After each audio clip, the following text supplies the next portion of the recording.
विद्यार्थियों सुप्रभात। कैसे हैं आप?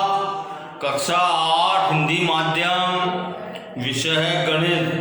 चैप्टर अपना जो अध्याय 3 चल रहा है, चतुर्भुजों को समझाना। आज आपकी एक्सरसाइज प्रश्नावली 3.1 शुरू होगी बच्चों।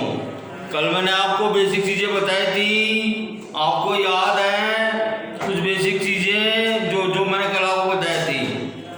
वक्र जो मैंने आपको बताया उसी को अपने को आज जो है यहाँ पे अप्लाई करना है अपने को। उनको उस ज्ञान को अपने को एक्सरसाइज 3.1 में उपयोग करते हुए इन क्वेश्चनों को हल करना है। देखो बच्चों, प्रश्न संख्या 1 है, यहाँ पर कुछ आकृतियां दी गई हैं। ओके, प्रत्येक का वर्गीकरण निम्नलिखित आधार पर कीजिए। इन आकृतियों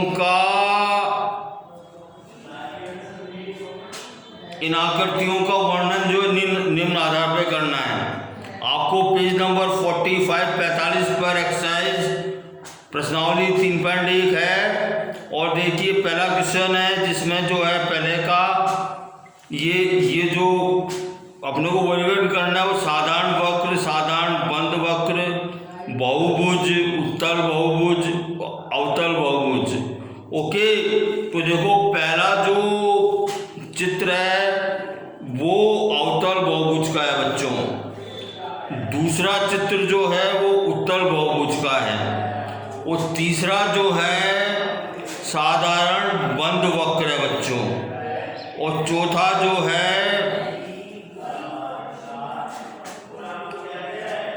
जो है किसी में नहीं आएगा बच्चों।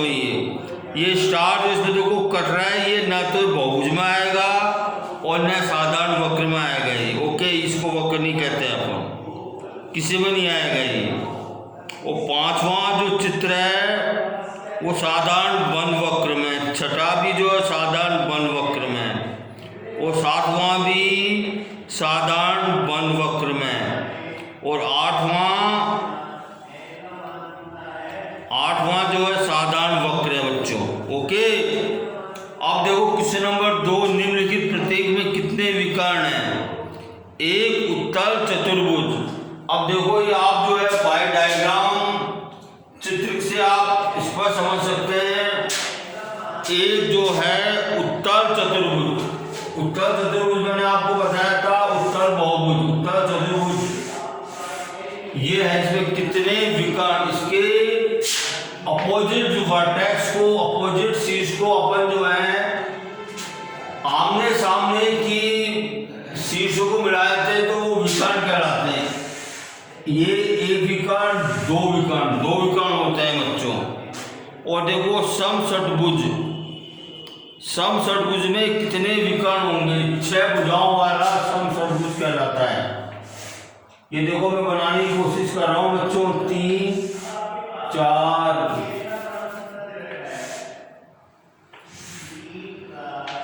ये समषटभुज 6 भुजाओं वाला मैंने समषटभुज बनाने की कोशिश कर रही है। देखो इसमें विकर्ण देखिए, विकर्ण संख्या 1, 2, 3, 4, 5 और ये 6 हो गए बच्चों।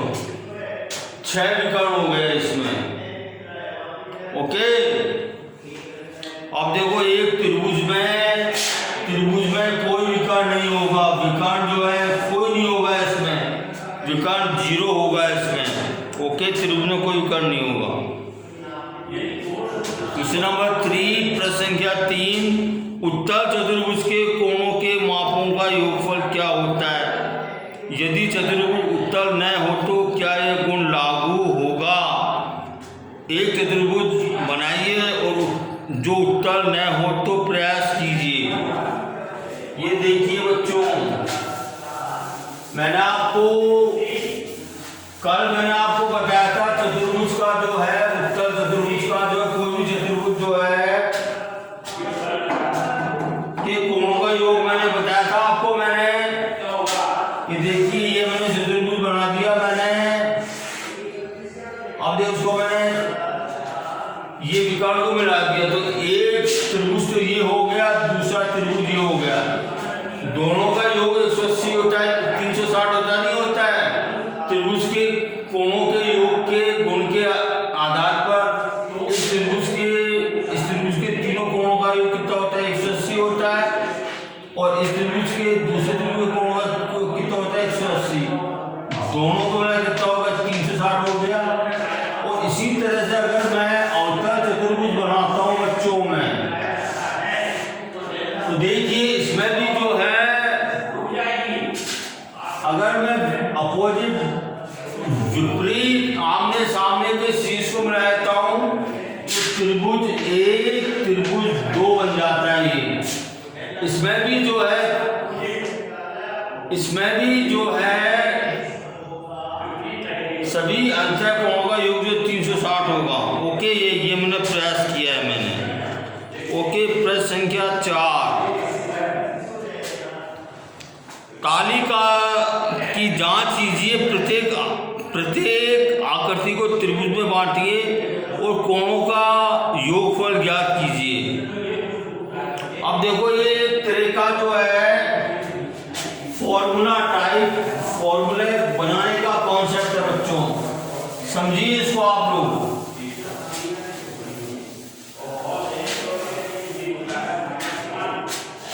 तालिका की प्रश्न संख्या 46 पे दे रखी है। ये देखो आकृति क्या है, ये त्रिभुज की आकृति है। इसमें देखो भुजा 3 है इसमें, और इनके कोणों का योग कितना आ गया, ये तो भुजा कोणों का योग कितना आ गया, अपन जानते हैं त्रिभुज के तीनों कोणों का योग 180 डिग्री होता है।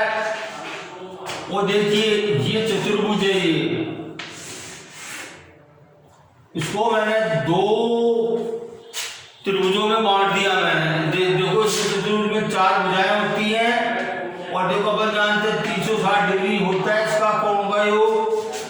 अगर इसको मैं, ठीक है, इसको मैं 4 - 2 गुणा 180 करूं तो 360 आ जाएगा, नहीं आएगा बच्चों? ठीक है, तो समझिए आप लोग। अब देखो पंचबहुभुज है ये,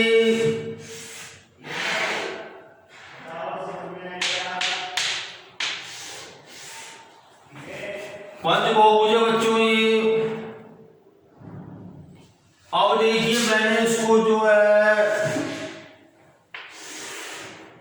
3 त्रिभुजों में बांट दिया मैंने, 1 त्रिभुज, 2 त्रिभुज, 3 त्रिभुज। ओके, तो 3 त्रिभुज 18 × 54, देखो 5 भुजाएं इसमें, इसके कितना होगा कोणों का योग 540 होगा ना, 18 × 54। और देखिए इसको मैं अगर जो है 5 - 2 गुणा 180 कर सकता हूं मैं, 180 डिग्री 5 भुजाएं ये। इसी तरह मैं षटभुज बनाऊं मैं षटभुज, अभी मैंने बनाया था षटभुज। ये देखिए इसमें देखो 1 त्रिभुज, 2 त्रिभुज, 3 त्रिभुज, ये 4 त्रिभुज हो गए, 1 2 3 4 त्रिभुज हो गए, 18 चौक 72। तो देखो भुजाएं कितनी हो गई इसमें, 6 भुजाएं होगी, 720 डिग्री का 18 चौक 72 होगा, नहीं होगा बच्चों? और अगर इसको मैं ऐसे लिखूं 6 - 2 × 180 डिग्री, आगे बच्चों बात समझ में। तो अपना देखो सूत्र बनने की ओर अग्रसर हो रहा है अपना, ये जो मैं आपको बता रहा हूं ना, तालिका में दे रखा अपने को। ये जो अगर अपनी n भुजाएं अपनी तो कितनी हो जाएगी, n - 2 × 180 डिग्री।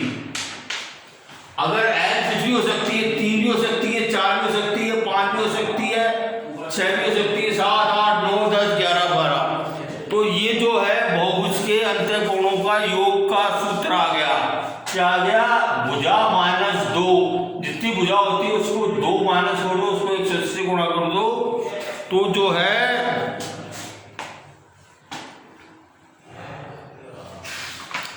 बहुभुज के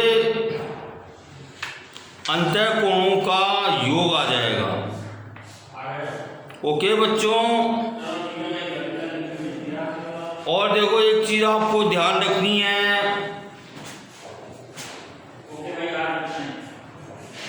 वो मैं आपको बाद में बताऊंगा। मैं अब देखिए इसका जो है ये प्रश्न, ये तो मैंने तालिका का वर्णन कर दिया। अब देखो प्रश्न दे रखा है एक बहुभुज के कोणों के योग के बारे में आप क्या कह सकते हैं, इनकी भुजाओं की संख्या निम्नलिखित। तो ए बराबर ए में दे रखा है 7 भुजाओं, तो उसके अंतःकोणों का योग क्या होगा, उसके कोणों का योग क्या होगा। अब इन प्रश्नों को अपने को करना है बच्चों, ठीक है। अब देखिए जब 7 भुजा होंगी तो अपन क्या करेंगे, 7, ये देखो ए का भाग, ए का है ये हल है, 7 - 2 गुणा 180, ये बड़ा कितना हो गया 5, 18 पंजू 90, 900 डिग्री हो जाएगा इसका।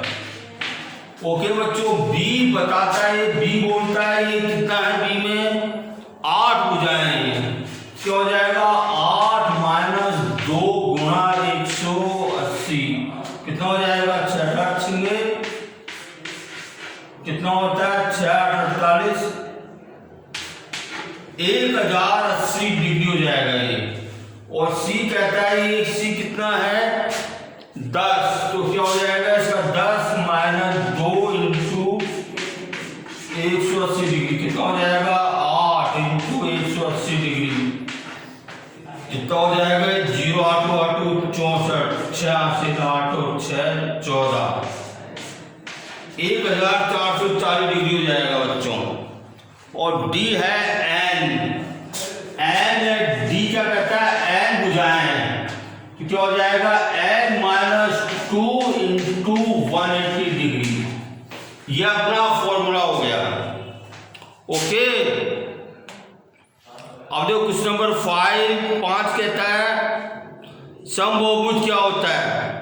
देखो मैंने आपको बताया था जिस बहुभुज की सभी भुजाएं और सभी कोण जो हैं समान होते हैं, समान भुजा समान कोणों वाला बहुभुज जो है समबहुभुज कहलाता है।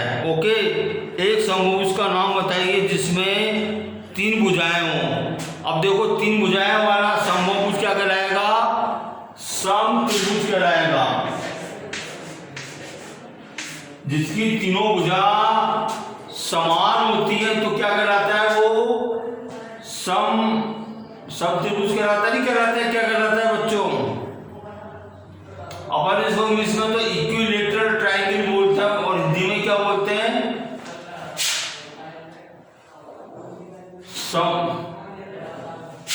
समत्रिभुज।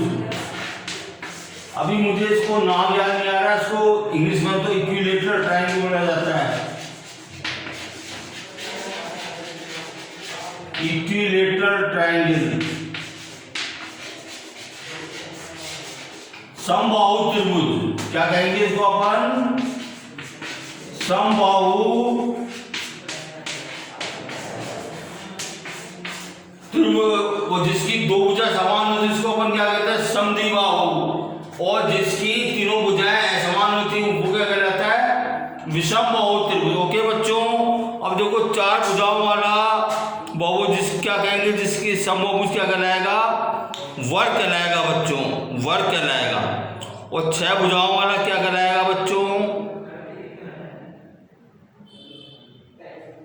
समषट्भुज कहलाएगा। क्या कहलाएगा 6 भुजाओं वाला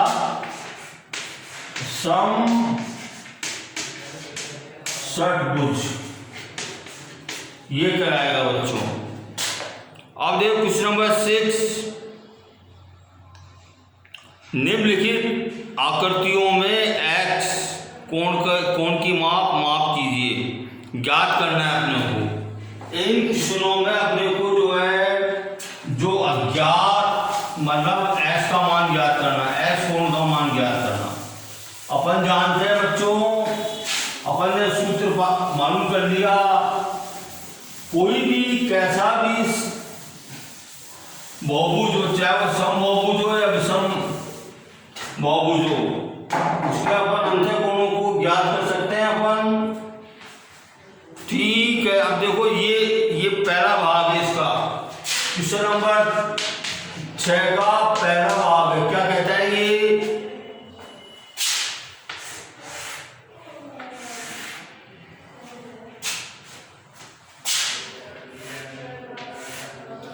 ये चतुर्भुज है, ऐसा चतुर्भुज। देखो ये तो 130 डिग्री, ये 120 डिग्री, और देखिए ये कितना है x, और देखिए ये कितना है 50 डिग्री। अब देखो हम जानते हैं कि बिकॉज ऑफ चतुर्भुज के अंतः कोणों का योग बराबर 360 डिग्री के होता है। बच्चों जानते हैं अपन ये, तो याद क्या आ जाएगा, ये 120 degree plus 130 degree plus 50 degree plus x equal to 360। Okay बच्चों, या कितना हो जाएगा, 5 × 8 = 10, 3 4,